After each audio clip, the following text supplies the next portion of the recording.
l'évaluation d'une entreprise. Alors, j'ai une première question, finalement, c'est à quoi ça sert d'évaluer une boîte? Quels sont les usages que vous pouvez faire de l'évaluation d'une entreprise? L'acheter, pour l'acheter, effectivement, s'il y a une transaction sur le capital, bah, il faut pouvoir déterminer quel est le prix des actions pour le vendeur, pour l'acheteur. OK. Première possibilité. Est-ce que c'est la seule circonstance dans laquelle on va se préoccuper d'évaluer? L'introduire en bourse, absolument. Ce qui revient d'ailleurs un peu à la vente d'une certaine façon, puisque l'introduire en bourse, c'est offrir des actions, enfin proposer des actions à la vente, alors, pour tout ou partie du capital, mais oui. Imposer. Ah, ouais, ça c'est pas mal. Donc, pour quel type d'impôt? Pour l'ISF par exemple, oui, absolument, oui. Ouais. Pardon, faire une augmentation de capital, ouais. Ça c'est intéressant, donc c'est le moment où on va devoir fixer là aussi. Ça rejoint d'ailleurs un peu l'introduction en bourse, puisque d'ailleurs certaines introductions en bourse s'effectuent par augmentation de capital, mais donc il va falloir effectivement déterminer un prix de l'action, bien sûr, ouais.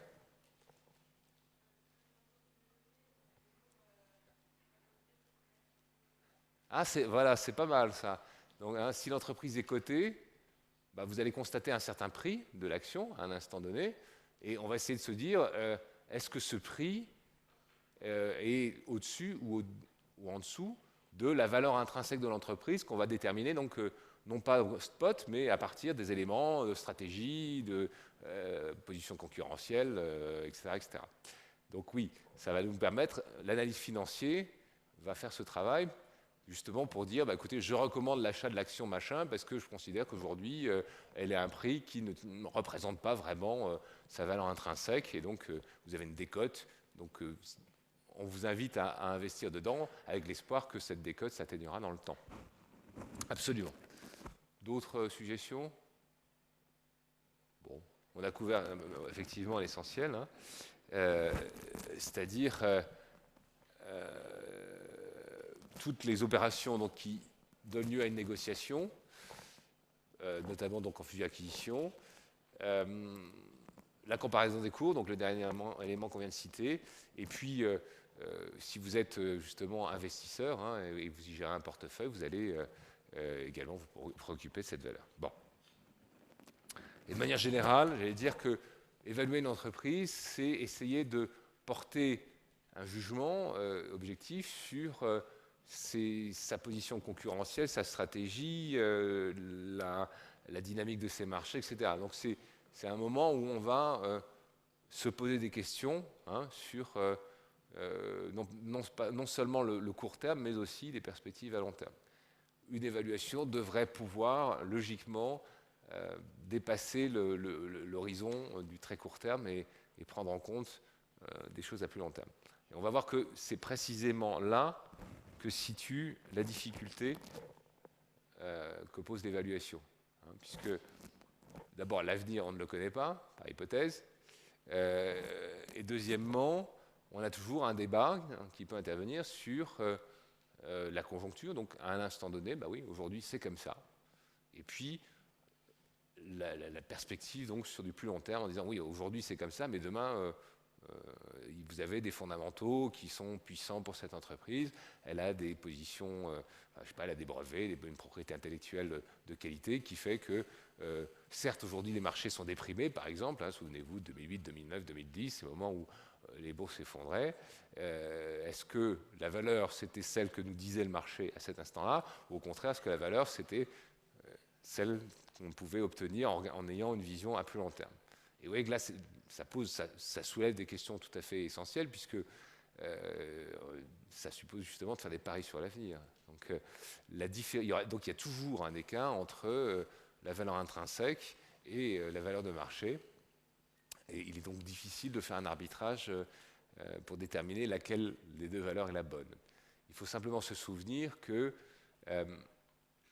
ce qui compte finalement véritablement si vous réalisez une transaction, enfin, c'est le prix. C'est-à-dire c'est la seule chose qui ait vraiment du sens, c'est le prix auquel deux parties indépendantes sont prêtes à se mettre d'accord pour échanger un certain bien ou les titres d'une entreprise. Ça vous donne à un instant donné une valeur, hein, mais qui ne vaut qu'à un instant donné et qui peut être différente l'instant d'après. Une évaluation, quelle qu'elle soit, n'est qu'une donnée théorique. Vous pouvez dire mon appartement vaut 2 millions d'euros, mais tant que vous ne l'avez pas vendu et quelqu'un a accepté de payer 2 millions d'euros, vous ne pouvez pas savoir s'il vaut vraiment 2 millions d'euros. C'est purement théorique. Ça a été, évidemment, ces questions-là ont été particulièrement aiguës pendant les crises financières, hein, notamment en 2008, puisque il y avait là une perte totale de liquidité, donc il n'y avait plus de marché, il n'y avait plus rien qui s'échangeait. Les banques avaient dans leur book des actifs, notamment justement ces fameux titres CDO et autres, qui étaient devenus d'un seul coup totalement illiquides, et sur lesquels personne ne pouvait dire véritablement ce qu'ils valaient. Et à partir du moment où on ne sait plus ce qu'ils valent, ça veut dire qu'on ne sait plus évaluer le bilan de la banque, et notamment le montant de ses capitaux propres. Donc on n'est plus capable de dire si la banque est solvable ou pas, puisqu'on n'a plus d'indication de la valeur des biens qu'elle détient, en tout cas certains actifs qu'elle détient. Donc là, vous pouvez avoir des modèles qui vont vous dire oui, votre truc il vaut un certain prix, ouais, enfin, sauf qu'en attendant, si personne n'est d'accord, s'il n'y a pas d'échange sur le marché, vous ne pouvez absolument pas savoir si le prix, ou la valeur plus exactement, indiquée par votre modèle est le bon. Voilà. Et même si, comme m'avait répondu un élève à cette objection, il m'avait dit, mais oui, mais enfin, tout le monde utilise le même modèle. Ben oui, mais sauf que, précisément, dans les moments de crise, on voit bien que c'est pas vrai, enfin, ça ne marche pas. C'est pas parce que les gens ont des modèles similaires et qui donnent peut-être des données similaires que, pour autant, la liquidité se fait et que les échanges se font et que le prix est effectivement formé. Il y a des réflexions théoriques extrêmement intéressantes, justement, sur ce qu'on appelle la microstructure de marché, hein, c'est-à-dire la façon dont, sur des titres ou des instruments financiers cotés, la façon dont, à l'échelle là vraiment de la nanoseconde, hein, la façon dont les prix vont se former en fonction des carnets d'ordre, en fonction de la manière dont l'information sur le carnet d'ordre va elle-même être récupérée pour modifier le carnet d'ordre. Hein, c'est donc le cas dans le trading haute fréquence, et on se rend compte que ça soulève des questions théoriques extrêmement profondes et qui ne sont pas encore résolues à ce jour. Alors, bon, bref, on vient de parler de l'utilité et des difficultés que va poser l'évaluation d'une entreprise. Maintenant, en pratique, donc, on le fait, et vous allez voir que on utilise des méthodes relativement aisées et qui ne sont pas très différentes finalement de ce qu'on va utiliser pour évaluer par exemple un bien immobilier. Les différentes méthodes. Hein, on va maintenant rentrer dans... Ah oui, voilà, je voulais juste dire que les méthodes d'évaluation, là aussi, vont varier suivant l'époque.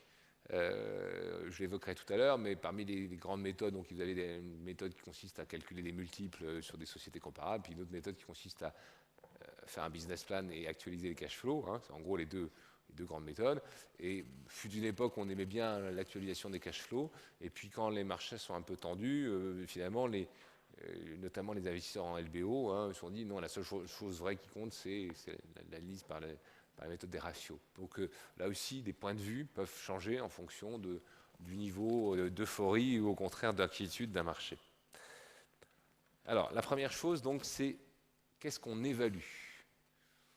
Donc là, vous allez avoir deux notions que je vais utiliser tout le temps par la suite et que vous rencontrerez toujours lorsqu'il s'agit de parler d'évaluation.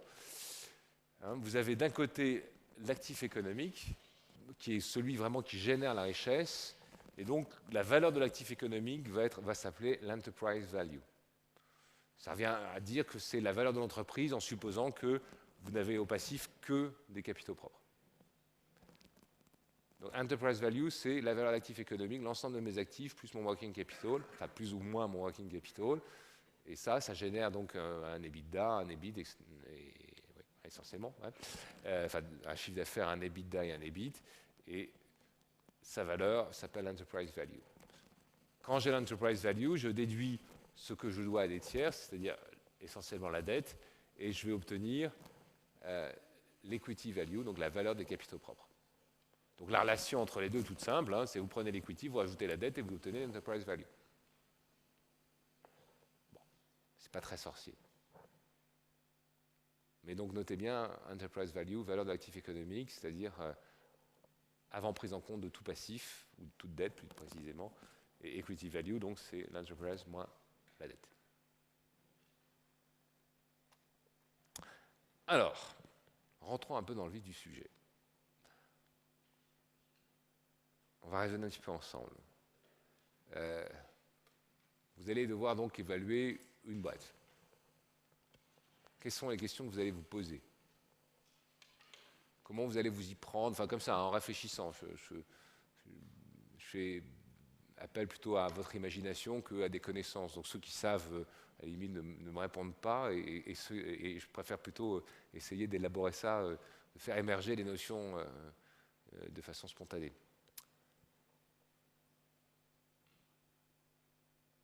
On vous demande d'évaluer, par exemple, je sais pas moi, le groupe Bouygues. Tiens. Ouais. Bouygues SA, ouais, le groupe. Ouais. Non, justement, je parle du holding qui est coté en bourse et qui détient des participations dans les télécoms, etc. Mais c'est bien, dans votre question, il y a déjà une partie de la réponse. Ouais, donc il y a différentes activités. Non, non, mais continuez sur cette piste-là. Il y a différentes activités. Et est-ce que on peut considérer, par exemple, que je vais évaluer de la même manière les activités de construction, les activités de télécom ou les activités ou les médias? Non. Hein. On peut imaginer que les, les- les références en matière de médias, ou en matière de télécom, ou en matière de construction ne seront pas les mêmes.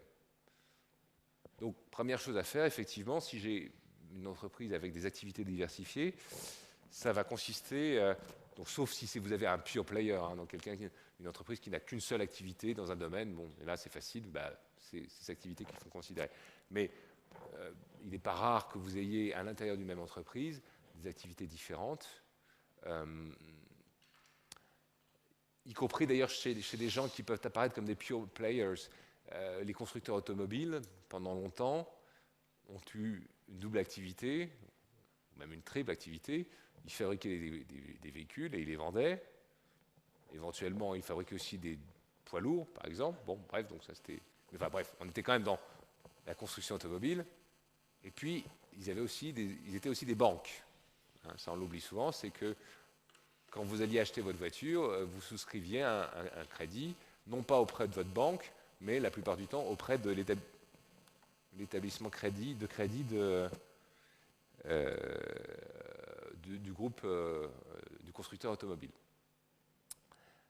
Et donc, lorsqu'on analysait la valeur de cette entreprise automobile, de Renault ou de Peugeot, il fallait théoriquement distinguer l'activité purement automobile et l'activité d'établissement de crédit. Et il fut une époque, ce qui était tout à fait frappant, je n'ai pas regardé récemment, mais il y a 7-8 ans, je me souviens que chez Peugeot, chez Renault, je ne parle pas de Nissan, hein, je parle uniquement de Renault, vous aviez les 3/4 du résultat qui étaient constitués par les résultats de la filiale bancaire, celle qui faisait du crédit. C'était ça.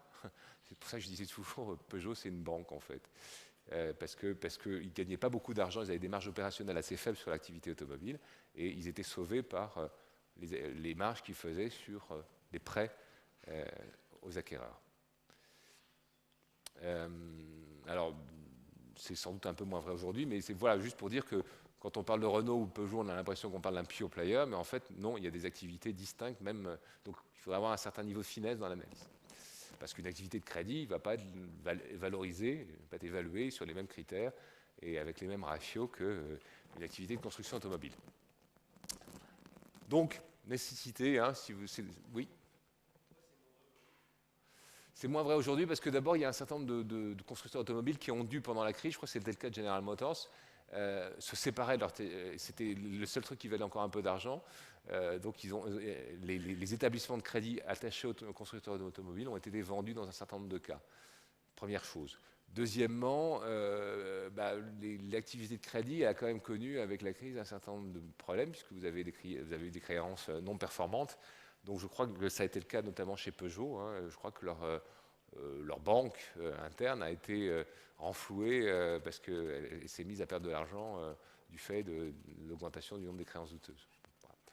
Mais voilà, la première information, c'est ça, c'est qu'il y a eu tout un mouvement de cession d'actifs et qu'à l'époque, je crois que c'est des GM qui a fait en premier, hein, c'était une des rares pépites, donc ils ont vendu les activités de crédit pour renflouer la branche automobile. Voilà, donc la première chose, hein, c'est déjà on regarde de quoi on parle. On regarde les différentes activités et ou actifs qui sont dans l'entreprise. Alors, j'évoque ici aussi une notion importante, qui est donc la notion de l'actif stratégique ou l'actif non stratégique.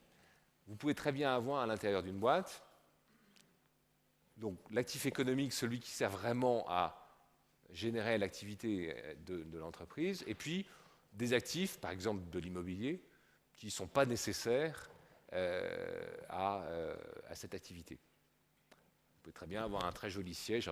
C'était le cas beaucoup dans les années 80-90. Vous aviez des entreprises historiques qui avaient des très beaux sièges dans les meilleurs quartiers de Paris et qui ont considéré finalement que ce siège était devenu trop grand ou qu'il n'avait pas besoin d'être nécessairement à côté de l'étoile et qui ont donc vendu ces actifs immobiliers pour dégager des plus-values et les réinvestir dans leur actif économique fondamental. Donc voilà, vous pouvez avoir éventuellement des participations aussi, hein, issues de négociations historiques, et qui font que vous avez pris 5% ou 10% d'une autre grosse boîte. Et finalement, à une certaine époque, ça avait du sens. Peut-être qu'il y avait des collaborations qui s'étaient établies. Et puis, vous êtes 20 ans après, vous avez toujours cette participation. Et donc, elle est plus stratégique. Donc, ces actifs non stratégiques, on va les mettre à part. On va les évaluer aussi, mais on va les mettre à part avec l'idée justement qu'ils peuvent être cédés pour soit diminuer le gearing, soit, enfin oui, en général c'est diminuer le gearing, ou en tout cas, ou alors diminuer le montant des capitaux propres en distribuant les plus-values qui vont être réalisées sur sa vente de ces actifs non stratégiques. Ça va particulièrement intéresser les investisseurs en LBO, hein, qui vont regarder les actifs non stratégiques qui vont pouvoir être cédés le plus vite possible pour d'emblée non pas amortir la dette, mais faire remonter de l'equity, amortir les capitaux propres qui ont été mis en place par le fonds. Et puis vous pouvez aussi avoir des activités mineures dont vous considérez que elles sont plus pertinentes, que l'entreprise doit se refocaliser sur un certain nombre d'axes limités et que telle activité n'est plus nécessaire. Et ça se produit tout le temps. Des exemples en tête, vous avez tous les grands groupes les lessiviers, hein, Procter & Gamble, Unilever et autres, qui procèdent régulièrement à ils sortent de certains marchés, soit des marchés alimentaires, soit des marchés cosmétiques, sur lesquels ils considèrent qu'ils n'ont pas la taille critique suffisante, et donc ils vendent cette activité à des tiers, qui eux-mêmes vont les concentrer. Enfin, vous voyez, c'est un mouvement perpétuel, quoi. Vous avez quelque chose qui est marginal pour l'un, et puis donc un autre acteur va faire des acquisitions et va constituer un ensemble plus important qui aura une meilleure homogénéité. C'est cette vie permanente d'évolution stratégique qui alimente beaucoup le marché du M&A, justement, hein, puisque les opérations, il y a certaines opérations qui sont purement financières, donc ce sont des fonds qui rachètent des entreprises, mais vous avez aussi beaucoup d'opérations qui sont simplement réalisées entre entreprises, j'allais dire. Certaines se délestant d'activités qu'elles considèrent comme non stratégiques, et d'autres, au contraire, les acquérant pour constituer de nouveaux pôles ou se renforcer leur position. Donc oui, voilà, j'avais pris cet exemple évidemment à dessein. Hein. Si vous regardez le groupe Bouygues, vous allez vous rendre compte qu'il y a plein de choses. Il y a tout le pôle construction. Donc là, on est dans les métiers historiques de Bouygues, hein, la construction, le BTP, les routes. Bon. Accessoirement quand même, vous voyez que donc si je devais évaluer, je distinguerais évidemment le pôle construction du pôle télécom et du pôle média, plus encore une participation dans une entreprise qui fabrique des équipements lourds, soit de transport, soit, notamment dans les trains, dans le ferroviaire, soit des turbines et autres pour les centrales électriques. Donc vous voyez, ça c'est un actif, ça c'est un actif, ça c'est un actif. Et il y a tout le pôle construction. Et à l'intérieur du pôle construction, si je devais procéder à l'évaluation, je ferais un distinguo entre tout ça, donc, qui est la construction au sens traditionnel, et puis ici, des choses qui sont un peu différentes, puisque là, il y a le pôle des concessions, hein, donc autoroutes, tunnels, qui ont été réalisés et qui sont détenus sous forme de concessions, donc qui produisent des revenus, mais qui finalement, c'est une activité très différente. Hein. Je suis gestionnaire d'autoroute, enfin concessionnaire d'autoroute. ça n'a pas grand-chose à voir avec la construction. Donc s'il fallait évaluer le groupe Bouygues, je mettrais de côté ces activités-là. Ça, c'est les concessions, ça, c'est tout ce qui tourne autour de l'énergie.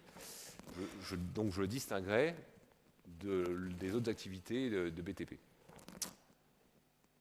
On verra, je reviendrai sur cet exemple plus tard. Donc, si je fais le synopsis, hein, c'est tout simple, je vais avoir le tri entre les activités stratégiques et non stratégiques, et puis je vais ici appliquer certaines méthodes d'évaluation qui peuvent être parfois les mêmes, parfois différentes, pour arriver à une valeur de réalisation, c'est à quel prix je vais pouvoir vendre ces actifs, et à contrario, les activités stratégiques, je vais utiliser deux méthodes sur lesquelles maintenant je vais revenir plus longuement, qui vont me permettre de déterminer soit leur valeur relative, soit leur valeur intrinsèque.